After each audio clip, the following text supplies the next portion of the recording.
nkulamusizaako nnyo webale kwekuumira ku mayengo gano aga UG Updates TV. Kakati n'amawulire agali mu nkuubo galaga nti nno Muhoozi Kainerugaba Chief of Defence Force atoye order agambye ekyo nkyogedde era tekigenda kubanga kiddibwamu, tekigenda kuteeseganyibwako wadde okubaganyizibwako ebirowoozo. Oluvannyuma lw'okulangirira nti Robert Kyagulanyi Ssentamu Bobi Wine omukulembeze w'ekibiina kya National Unity Platform ku mulundi guno gwokka tagenda kubanga agaddingibwa n'aba personal bodyguards be mu kalulu kano aka 2026. Agambye eno order evudde waggulu nti buli candidate yenna eyeesimbyewo ku bukulembeze tagenda kubanga akuumibwa na security ya bulijjo. Kubanga security eza bulijjo zimanyi ottaataaganyizibwa. Tetumanyi waki Muhoozi asazeewo bw'ati, naye ngenda kubuulira baani abagenda okubanga bakuuma Robert Kyagulanyi Ssentamu.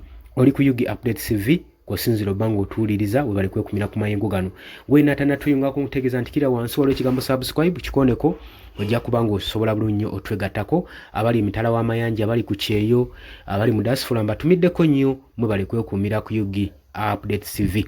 Kakati enfunda eziwerako tulabye nga ababodyguard ba Robert Kyagulanyi Ssentamu abawerako baziba wambibwa. Kakati Muhoozi Kainerugaba agamba nti ku mulundi guno gwokka Robert Kyagulanyi Ssentamu tagenda kubeera nga akuumibwa ba bodyguards be.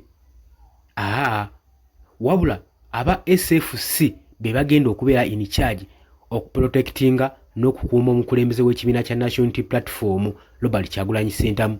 Agambye bannabyabufuzi bangi babadde n'olukwe olw'okudismissinga oba okusmashinga Robert Kyagulanyi Ssentamu. Kati guno omulundi tulugera kikkiriza, tugenda muteekako security ey'amaanyi yebeemukuuma. Aba SFC be bagenda okubanga bamukuuma, bagenda kubanga bakkiriza. Agambye tewagenda kubanga tukkiriza personal bodyguards kubeera nga bakuuma candidate n'omu, kubanga ku standard yaffe nga Uganda kwe tuli eyo level twagivaako dda. Tulina security, tusobola providinga security esingako awo. Kati Muhoozi Kainerugaba ekyo kyagamba tetumanyi kiri mabega wa kino, naye agamba ekyo nkyogedde sigenda kuddamu kikubaganyako birowoozo, tekigenda kubanga kiteesebwako. Okuva n'olwaleero aba SFC be bagenda okubeera nga bagaidinga Robert Kyagulanyi Ssentamu amanyikiddwa nga Bobi Wine, president w'abantu w'ekibiina kya National Unity Platform.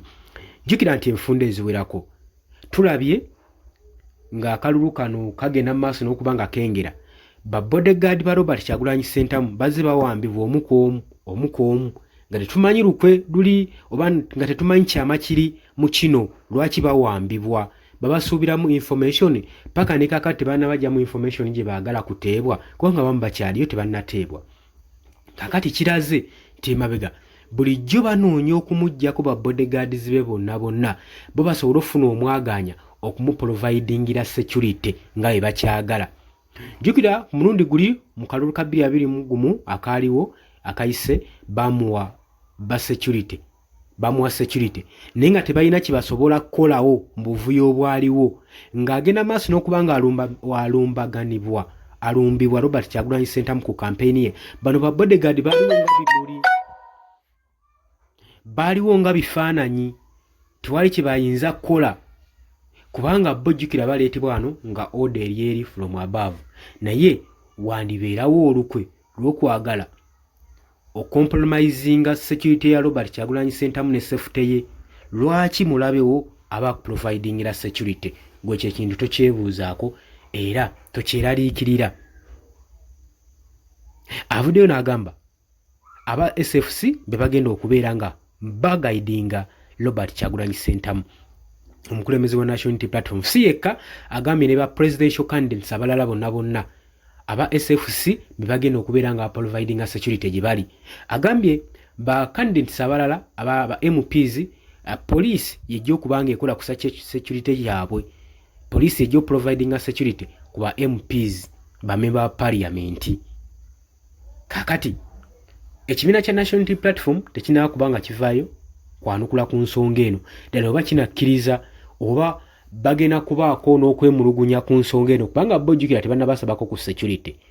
Era bagamba bo tebalina mulabe waabwe n'omu gubasuubira mu kkubo lyabwe tewali nsonga waaki baba providing wa security ate ng'ebitongole byennyini bagenda mu maaso n'omuwa bagenda mu maaso n'oteekawo chaos mu ggwanga n'okuteekawo insecurity mu ggwanga kati twebuuza kino waaki Muhoozi Kainerugaba abeera akikola gw'olaba nga kisaanidde olowooza ekibiina kya National Unity Platform kinakkiriza enkola eno oba banaagaana yo bwe banaagaana ki kinaakolebwa ebyo bye njagala ojje mu comment section tuwanyisiganye wamu ebirowoozo jjukira nti no ba bodyguard ba Robert Kyagulanyi Ssentamu bonna bakyali mu custody abasinga bawambe era tebalina ng'eki gye bagenda providingamu security eri mukama waabwe Robert Kyagulanyi Ssentamu omukulembeze w'ekibiina kya National Unity Platform kakitegeeza ki ni kinolooza kiwadde omwaganya Muhoozi Kainerugaba okuleeta aba bodyguards be obasimba Robert Kyagulanyi Ssentamu olowooza ki ekiri emabega w'ekyo kabadi kyakayinza okuba nga kali awo nkwanirizaako mu comment section oli ku UG Update TV kwadde osinza obanga otuuliza bali kwekumira ku mayingo gano gwe natanatoyingako kirya wansi waliwo ekigambo subscribe kikoneko obeere ng'otoyingako mbagala nnyo era nga mbagaliza olunaku olulungi mweraba